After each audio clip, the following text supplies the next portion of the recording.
el misterio se nos expresa con palabras y gestos, con palabra y con un gesto visible. Esto no lo inventó la sabiduría de la Iglesia, sino es la pedagogía divina. El Hijo de Dios es la palabra hecha carne. La palabra que se dice, que dice Dios, el Hijo es la palabra dicha por el Padre y la carne es lo visible. Jesús hablaba y tocaba, Jesús hablaba y sanaba, la gente lo podía tocar. Jesús comía, Jesús se cansaba, los clavos lo lastimaron, la corona de espinas también. Entonces es palabra y es gesto. Ninguna de las dos cosas son despreciables, ni ninguna es más importante que la otra. Y todo se realiza de la misma manera. La liturgia también. La palabra, el gesto, la expresión del misterio, el gesto, es bello por sí mismo, pero necesita de la palabra, porque la palabra sin el gesto es ciencia ficción, y el gesto sin la palabra confunde, porque a veces yo no sé lo que estoy viendo, no sé qué. Entonces, la palabra, como dice el concilio en la Constitución sobre la Revelación, la palabra esclarece. La palabra es la que nos permite, por ejemplo, después de la consagración, los sacerdotes decimos, este es el misterio de la fe. Entonces el pueblo de Dios, muy emocionado, dice, anunciamos tu muerte, proclamamos tu resurrección.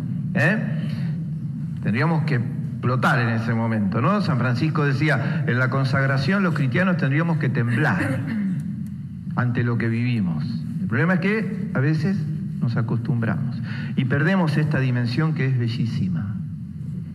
Esta palabra que hemos escuchado, las lecturas y el Salmo, tienen una belleza que lo podemos resumir en 3 palabras, ¿no? Memoria, unidad y vitalidad. La primera es memoria. Ustedes saben que en la Biblia la memoria no está en la cabeza, ¿no? Sino en el corazón. Es acordate, recordá, cordis, es el corazón. Volvé a tu corazón, le dice Moisés al pueblo, porque el pueblo andaba medio enojado, volvé a tu corazón y fíjate todo lo que Dios hizo por vos. Volvé a tu corazón y fíjate cómo en la historia de tu vida, en tu historia personal, Dios ha pasado y sigue pasando. Y todas las cosas que hizo Dios por vos. Se lo dice al pueblo, cada uno como pueblo y cada uno personalmente haga ese ejercicio. Vuelva a su corazón y encuentre en su corazón todo lo que Dios hizo en los momentos, y le va recordando algunos momentos Moisés al pueblo, cuando estabas en Egipto, cuando te quedaste sin agua en el desierto, y Dios siempre estaba, y Dios siempre estaba, y Dios te acompañaba, y Dios te bendecía. Acordate, volvé sobre tu corazón. No hay que buscarlo a Dios solamente en lo que uno lee, no hay que buscarlo solamente a Dios en la apariencia exterior, no hay que buscarlo solamente a Dios en el signo sacramental. A Dios tenés que buscarlo en tu corazón, porque ahí pasó Dios y deja huellas, pasó Dios y deja marcas, con un llamado, con lo que sea. Y el Salmo dice lo mismo. A ningún otro pueblo Dios lo trató así. Le recuerda el salmista al pueblo de Israel. Sea agradecido. Sea agradecido. Esta memoria es la causa de los sacrificios. Esto a nosotros mismos nos tiene que servir. El sacrificio no es una cuestión ni legal ni moral. En todo caso, después. Lo primero es, acá tenés que ser agradecido y ofrecerle algo sagrado. Eso quiere decir la palabra sacrificio.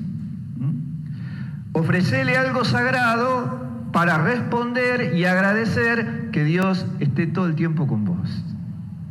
Por eso nosotros también disculpen que los canse con esto, pero después de la consagración los sacerdotes rezamos, por eso, Padre, al celebrar el memorial de la muerte y la resurrección de Jesús, te ofrecemos el sacrificio. ¿Por qué? Porque nosotros estamos acá porque Jesús murió y resucitó. No, ¿sabés el sacrificio que me costó levantarme a la mañana para venir? Eso está bien, muy bien, ¿eh? Seguramente sumará puntos, pero no venimos por eso, no venimos por una virtud nuestra. Entonces, primero, memoria. La segunda palabra que embellece todo esto es la palabra unidad. Y más como lo expresa Pablo en la carta a los Corintios. Todos formamos un solo cuerpo y comemos un mismo pan. Esto es bellísimo. Ahora, Pablo lo explica hermosamente. Esto es hoy leímos el capítulo 10, que es la primera referencia que hace. Después en el capítulo 11 lo explica todavía mucho mejor. En el 12 hace lo del cuerpo místico, y en el 13 el himno a la caridad. Son 3 capítulos que están unidos en una misma idea. Formamos un solo cuerpo, porque formamos un solo cuerpo, comemos un mismo pan.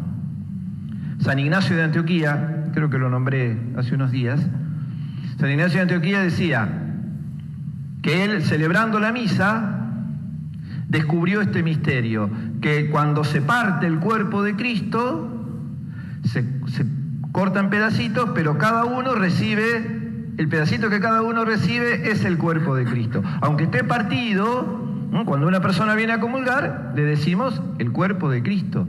Aunque sea pedacito, es el cuerpo de Cristo. Aunque se haya roto la hostia, cada pedacito es el cuerpo de Cristo. Y él decía, lo mismo pasa con la iglesia. Somos el cuerpo de Cristo. Ahora que estamos todos juntos acá, facilísimo. Ahora después nos vamos, cada uno se va por su lado, pero vayas donde vayas, sos parte del cuerpo de Cristo, sos miembro del cuerpo de Cristo. Entonces, esa unidad queda salvada porque representa el misterio de Jesús. Y entonces nos unimos y nos separamos, nos unimos y nos separamos. Somos un cuerpo unido, sólido, macizo, pero después también nos repartimos y siempre somos el cuerpo de Cristo. Por eso la unidad en la iglesia tampoco es una cuestión moral, es mucho más. Es representar, es demostrar en quién creemos, es demostrar qué celebramos, es demostrar qué comemos. Si yo como esto y no vivo y no soy servidor de la unidad, estoy comiendo y bebiendo mi propia condenación. Capítulo 11 de la primera carta a los Corintios. Alguien muy vivo, hay que felicitarlo, muy inteligente y muy exitoso, sacó esa frase de contexto y la puso para todos los pecados. Entonces cualquier pecado es comer y beber el cuerpo de Cristo, beber. Mentira. El pecado más grave contra la Eucaristía es la falta de unidad. Porque es el sueño de Jesús, la noche de la cena. Padre, que todos sean uno. Yo me consagro para que ellos sean uno como nosotros. Yo muero para que ellos sean uno.